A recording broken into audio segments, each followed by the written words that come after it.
धन्यवाद अध्यक्ष महोदय। मैं महामहिम राष्ट्रपति जी के अभिभाषण पर धन्यवाद प्रस्ताव पर बोलने के लिए कैमरा कहाँ है sir? They are not showing the speaker. No, it is okay. They are showing. Carry on. धन्यवाद अध्यक्ष महोदय। मैं महामहिम राष्ट्रपति जी के अभिभाषण पर धन्यवाद प्रस्ताव पर बोलने के लिए मेरी पार्टी राष्ट्रवादी कांग्रेस शरद चंद्र पवार पार्टी की तरफ से खड़ा हूं, जिस पार्टी को चिल्ला कर हम ओरिजिनल है ये कहने की नौबत नहीं आती, क्योंकि महाराष्ट्र की जनता ने फैसला कर दिया है कौन असली है और कौन नकली है। राष्ट्रपति जी ने जिन उपलब्धियों का उल्लेख किया उसके लिए मैं सरकार का अभिनंदन करता हूं, लेकिन कुछ बुनियादी सवाल है अध्यक्ष महोदय। जब 5वें नंबर की हमारी अर्थव्यवस्था, ये गौरवशाली बात है, लेकिन देश ये भी जानना चाहता है कि देश पर कर्जा कितना है, देश पर बोरोइंग्स कितनी है और देश के सकल उत्पाद के ये बोरोइंग्स कितनी फीसदी है और ये ऋण कब तक और कैसे चुकाया जाएगा। हमारी मराठी में कहावत है, ऋण काढून सण फार काळ साजरा करता येत नाही।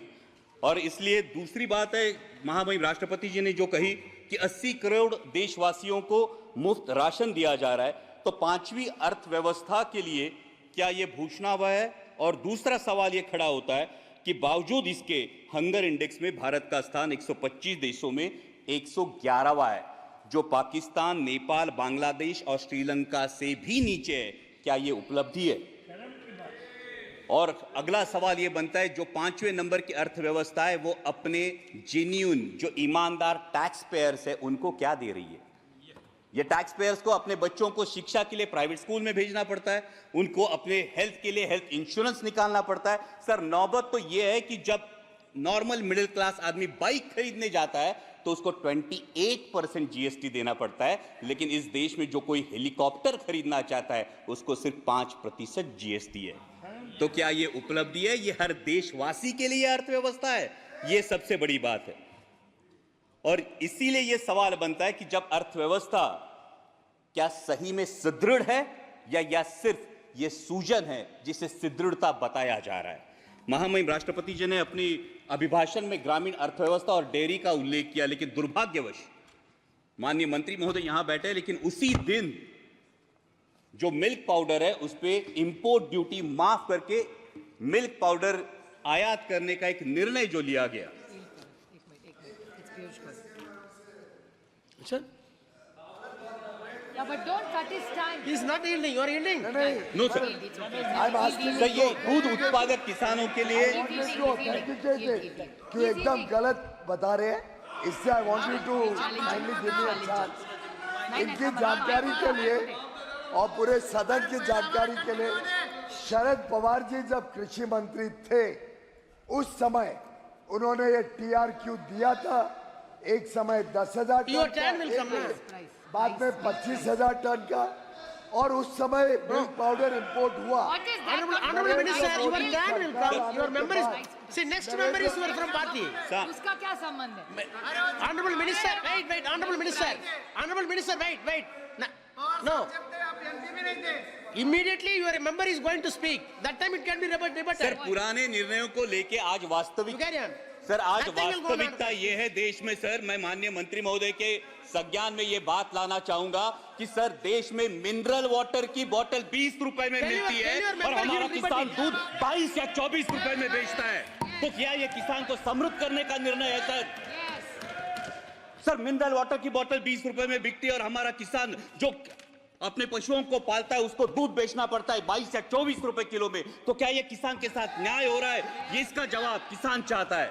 सर महामहिम राष्ट्रपति जी ने किसान सम्मान निधि की भी बात की, लेकिन असली किसान का सम्मान तो तब होगा सर जब कृषि के लिए जो औजार लगते हैं उन पे जो 12% जीएसटी है, ये 12% जीएसटी हटाया जाए और उनके फर्टिलाइजर्स और पेस्टिसाइड्स की कीमतों पर नियंत्रण लाया जाए और कृषि उत्पाद के लिए सुनिश्चित और परमानेंट आयात निर्यात धोरण लाया जाए। सर हाल ही में हमने देखा, पिछले साल हमने देखा कि जब प्याज की डिमांड थी, मिडिल ईस्ट में डिमांड थी, यूरोप में डिमांड थी, तब प्याज पे निर्यात पर पाबंदी लगाकर पाकिस्तान के प्याज उत्पादक किसानों का भला इसी सरकार ने किया है। ये प्याज उत्पादक किसान कभी भूल नहीं सकता सर। और दूसरा एक बहुत ही अहम किसानों से जुड़े मुद्दे पर जो मैं मेरे चुनाव क्षेत्र से उस पर मैं ध्यान आकर्षित करना चाहूंगा, वो है लेपर्ड का इशू। सर मेरे चुनाव क्षेत्र में जुन्नर वन विभाग के क्षेत्र में 700 लेपर्ड्स का अधिवास है सर, 700 लेपर्ड्स। और आए दिन किसी ना किसी पर हमला होता है। सर, जब एक बाप अपने 3 साल के लहूलुहान बच्चे को लेकर सामने खड़ा होता है, तब ये इसकी गंभीरता और ज्यादा महसूस होती है। सर, 23 लोगों ने पिछले 1 साल में जान गंवाई है, और बार बार मैंने दरख्वास्त की है माननीय मंत्री जी से भी कि लेपर्ड रिप्रोडक्शन कंट्रोल के बारे में सरकार गंभीरता पूर्वक ध्यान ले। महामहिम राष्ट्रपति जी ने अपने अभिभाषण में इंफ्रास्ट्रक्चर की भी बात की। जो 3,82,000 किलोमीटर हाईवे हुए हैं, उसके लिए मैं सरकार का अभिनंदन करता हूं। लेकिन जिस रेलवे ट्रांसपोर्ट के लिए 1/3 कॉस्ट लगती है, और एक ऑयल इंपोर्टिंग कंट्री के लिए इन रेलवे में कितना इजाफा हुआ, ये भी हम जानना चाहते हैं। और दूसरी बात यह है, जिन प्रोजेक्ट्स के लिए महाराष्ट्र गवर्नमेंट ने 50% कॉस्ट शेयरिंग के लिए अनुमति दी थी, वो 3 प्रोजेक्ट्स है सर, अहमदनगर बीड परली, वर्धा यवतमाल नांदेड़ और वर्षा और गढ़चिरौली, जो 3 साल में रेलवे कंप्लीट करने वाला था। आज 15 साल बाद भी ये प्रोजेक्ट्स निर्माणाधीन है, ये इनकम्प्लीट है। और महाराष्ट्र के गोल्डन ट्रायंगल को जोड़ने वाली पुणे नासिक रेलवे जैसा एक एम्बिशियस प्रोजेक्ट, जिस प्रोजेक्ट की फाइल कैबिनेट अप्रूवल के लिए पिछले 2 साल से पड़ी है, ना उसको कैबिनेट अप्रूवल मिल पा रहा है और ना ही इसकी इंप्लीमेंटिंग एजेंसी तय हो रही है। साथ ही में दौंड से पुणे तक जो लोकल की डिमांड है, ये भी डिमांड अब तक उसकी आपूर्ति नहीं की गई है। सर, डिफेंस सेक्टर के रिफॉर्म की महामहिम राष्ट्रपति जी के अभिभाषण में बात हुई, और आज ही मैं जब भाषण सब सुन रहा था, तब भारतीय न्याय संहिता की अंग्रेजों के जमाने की कानूनों को बदलने की जो बात हुई, लेकिन सर डिफेंस के बारे में रेड जोन का ये मुद्दा है, जो पिंपरी चिंचवड़ में और देश के 13 राज्यों में रेड जोन लागू होता है। ये रेड जोन 1903 के इंडियन डिफेंस एक्ट, अंग्रेजों के जमाने के कानून के तहत 2000 यार्ड का लागू होता है। लेकिन 1970 में जो स्टेक रेगुलेशंस हमने अपनाए, जो यूएन के स्टेक रेगुलेशंस हमने अपनाए, जिसको 2005 में अमेंड किया गया, उस स्टेक रेगुलेशन के तहत 200 से 500 मीटर सिर्फ रेड जोन की मर्यादा होनी चाहिए।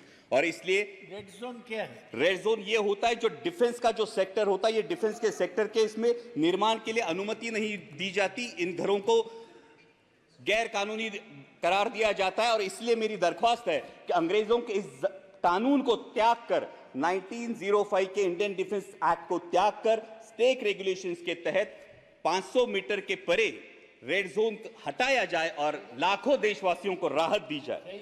सर, अगला मुद्दा युवाओं की जो बात हुई महामहिम राष्ट्रपति जी के अभिभाषण में, लीडर ऑफ अपोजिशन ने नीट का भी मुद्दा उठाया।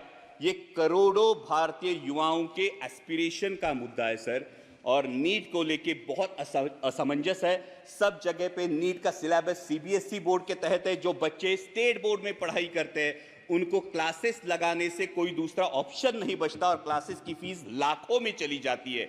और अभी नीट पेपर लीक के इल्जामों के बाद ये असमंजस युवाओं में है, क्या रीनीट होने वाली है? अगर रीनीट होती है तो जिन बच्चों ने ईमानदारी से पढ़ाई की, उन बच्चों का क्या होगा? और अगर रीनीट और इस फैसले में अगर देरी लग जाती है, तो सर एमबीबीएस का जो सिलेबस है फर्स्ट ईयर का, जिसमें फाउंडेशन होता है एनाटॉमी, फिजियोलॉजी और बायोकेमिस्ट्री का, जो 1 साल होता है, ये अगर कम कर दिया जाए तो युवाओं में जो एमबीबीएस एस्पायरेंट्स है, उनका ये फाउंडेशन वीक हो जाएगा। सर, दूसरा युवाओं से लेकर मेरे महाराष्ट्र में एक बहुत अहम मुद्दा है, वो है मराठा आरक्षण का। मराठा आरक्षण को लेकर महाराष्ट्र में बहुत बड़ा आक्रोश है, और उसी को लेके ओबीसी के युवाओं में अपने आरक्षण को लेकर चिंता भी है। इसलिए मेरी सदन के माध्यम से सरकार से दरख्वास्त है कि जातिगत जनगणना कराई जाए, और किसी भी के आरक्षण को ठेस ना पहुंचाते हुए मराठा समाज को भी आरक्षण दिया जाए। और सर, अंत में मराठी में इतना ही कहूंगा कि जलवायु की भी महामहिम राष्ट्रपति जी ने बात की, लेकिन आत्ताच आमच्याकडे माऊलींच्या पालखीचं प्रस्थान झालंय आणि इंद्रायणी माई अजूनही फेसाळलेली आहे। करोडो रुपयांचा खर्च होऊन सुद्धा जर आमच्या वारकऱ्यांचं श्रद्धास्थान असलेली आमच्या इंद्रायणी माईला जर मोकळा श्वास मिळत नसेल, तर नक्की हा पैसा जातो कुठं, या नदी सुधार प्रकल्पाचा विचार व्हावा। सर, साथ ही में आपातकाल की बात हुई, लेकिन सर वास्तविकता यह है कि 1980 में जनरल इलेक्शंस में इसी देश की जनता ने 353 सीट्स देकर इसी कांग्रेस को वापस सत्ता में बिठाया था। तो ये मैं जानना चाहूंगा कि बार बार पुरानी जख्मों को कुदेरने से क्या हासिल होगा? और जब हम डिक्लेयर्ड इमरजेंसी की बात करते हैं, तो देश में अनडिक्लेयर्ड इमरजेंसी की भी चर्चा होती है सर। कुछ सालों पहले सर शोले करके एक मूवी आई थी, उसमें एक डायलॉग था, शायद आपको भी याद होगा, कि दूर किसी दराज में जब बच्चा रोता है तो माँ कहती है सो जा वरना गब्बर आ जाएगा। सर हालात ऐसे थे कि जब विपक्ष का कोई नेता सरकार के खिलाफ बोलता है तो उसको बोला जाता है चुप हो जा, सरकार के खिलाफ मत बोल वरना ईडी सीबीआई या इनकम टैक्स आ जाएगा। सर इस इनडिक्लेयर्ड इमरजेंसी का क्या? Sir 2 minute Please, one more speaker is there. Yes sir. One more speaker is sir for the जब party. नेता Please तोड़ो wind up, please wind party up. फोड़ो लेकिन विपक्ष मत रहने दो, ये बात होती है। सर जब लीडर ऑफ अपोजिशन ने डर की बात की तो महाराष्ट्र में भी बात हुई थी। 27 जून को माननीय प्रधानमंत्री जी ने भोपाल में भाषण किया था, तब उन्होंने नेचुरली करप्ट पार्टी जिस पार्टी को बोला था, जिन पर इल्जाम लगाए थे, उन्हीं हमारे साथियों को लेकर आज महाराष्ट्र में सरकार बनी है। तो सत्ता पक्ष ये कहे कि उनकी नैतिकता कहां गई। लेकिन अंत में मैं देश की जनता का आभार करूंगा। सर लास्ट पॉइंट, देश की जनता का आभार करूंगा क्योंकि उन्होंने पूर्ण बहुमत नहीं दिया और ये दिखा दिया कि तुम भारत कहो या इंडिया। सर 1 मिनट सिर्फ, लास्ट मिनट, तुम भारत कहो या इंडिया, मैं वही हूं जो अपने कर्म पर विश्वास रखता हूं। मैं वही हूं जो मंदिर मस्जिद मंगल सूत्र से ज्यादा देश की एकता को अहमियत देता हूं। मैं वही हूं जो राजतंत्र से ऊपर लोकतंत्र को मानता हूं, ठेकेदारों से ज्यादा पहरेदारों पर भरोसा करता हूं। तुम भारत कहो या इंडिया, मैं वही हूं जो नफरत से ज्यादा मोहब्बत चाहता हूं, अहंकार से ज्यादा विनम्रता का आदर करता हूं, अधिकार से ज्यादा जिम्मेदारी निभाता हूं। मैं वही हूं जो संविधान से चला हूं और संविधान को ही अपने सर आंखों पर रखता हूं। धन्यवाद अध्यक्ष। फेसबुकला आमचे पेज लाईक करा आणि आमच्या यूट्यूब चॅनल सबस्क्राईब करा. वास्तव मराठी.